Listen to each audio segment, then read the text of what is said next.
Avec Rick Kalash, effectivement, vous êtes chef libanais. Oui. Vous êtes le chef de ce restaurant libanais le plus vieux de Bruxelles qui C'est le premier s'appelle restaurant. Al-Barmaki. Exactement. C'est le premier qu'on a ouvert en 1976. Il n'y avait pas avant de restaurant. Pas du tout. Donc vous êtes pionnier en la matière. Oui, plus ou moins. Et vous avez choisi ce nom de ce restaurant Al-Barmaki en souvenir d'un restaurant que vous fréquentiez vous-même en famille quand vous habitiez à Beyrouth. Exactement. Quand j'étais à Beyrouth, il y avait le restaurant Al-Barmaki était le restaurant des familles, de notre famille. On allait souvent là-bas. Et puis voilà. Quand je suis venu ici, quand j'ai fini mes études, et voilà, j'ai ouvert le resto. Et ce ne sont pas des études de cuisine que vous avez faites? Non, non, absolument pas. Non, non, les études de cuisine, moi j'ai appris ça sur le tas. Ça veut dire que j'écrivais à ma mère et à ma sœur les recettes. Et comme on était étudiants... Donc elles étaient à Beyrouth, vous étiez ici à Bruxelles? Oui, exactement. Et vous envoyiez les recettes par courrier ou quoi? Par courrier, il n'y avait pas Internet. Non, bien sûr. En 67, il n'y avait pas Internet encore. On est bien d'accord. Et alors, c'est comme ça que j'ai commencé, au fait, avec un plat, deux plats, et puis bon, j'ai réunissé mes amis, et j'ai commencé à cuisiner pour 2, 3, et puis pour 15 personnes, toutes les semaines. Et est-ce que vous étiez doué pour ça? Mais il paraît. Il paraît.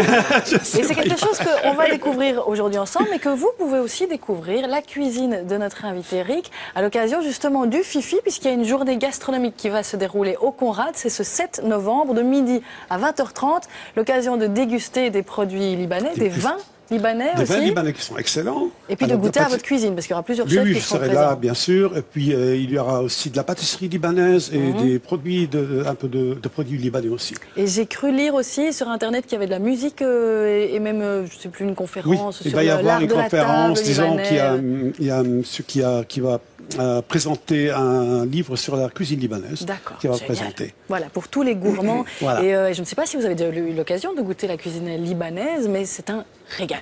Franchement, c'est super bon et justement, on va avoir l'occasion de tester ça ensemble. Aujourd'hui, vous nous présentez des recettes assez simples, j'ai l'impression, et ça, c'est une bonne nouvelle pour nous. Oui. Ce sera quoi le menu du jour? Alors, ça sera au départ un taboulé. Ça veut dire que c'est une salade de persil à base de persil, tomates fraîches, menthe fraîche, citron, blé concassé, huile d'olive et sel. Et le boulgour. Il y a quand même aussi la graine de blé, d'accord. Et avec un peu de poivre jamaïque, c'est tout. Donc ça, c'est très simple. Ouais. Là, vous avez déjà tout dit, vous avez cité tous les ingrédients. Exactement. D'accord. C'est très simple à faire, franchement. On va y revenir dans un instant, mais juste déjà préciser aussi que tout à l'heure, on fera de l'houmous, ou du houmous, comment est-ce qu'on dit? Le houmous. Le houmous. C'est la purée de pois chiches avec l'huile de sésame, citron et ail. Et alors, à la fin de l'émission, on aura aussi les scampis. On va faire les scampis à l'ail, à la coriandre fraîche, citron frais. Moi, ça me va. On est ravis, il y a de la coriandre, n'oubliez pas que ça aussi. Non, mais le houmous aussi, j'adore. Voilà. Alors, je propose de démarrer tout de suite avec cette recette de taboulé. Donc, c'est pas le taboulé qu'on connaît parfois avec beaucoup de semoule, de blé, un peu de poivron et tout ça. Ici, le taboulé libanais, c'est vraiment principalement le persil. En fait, le mot taboulé vient du Liban. D'accord.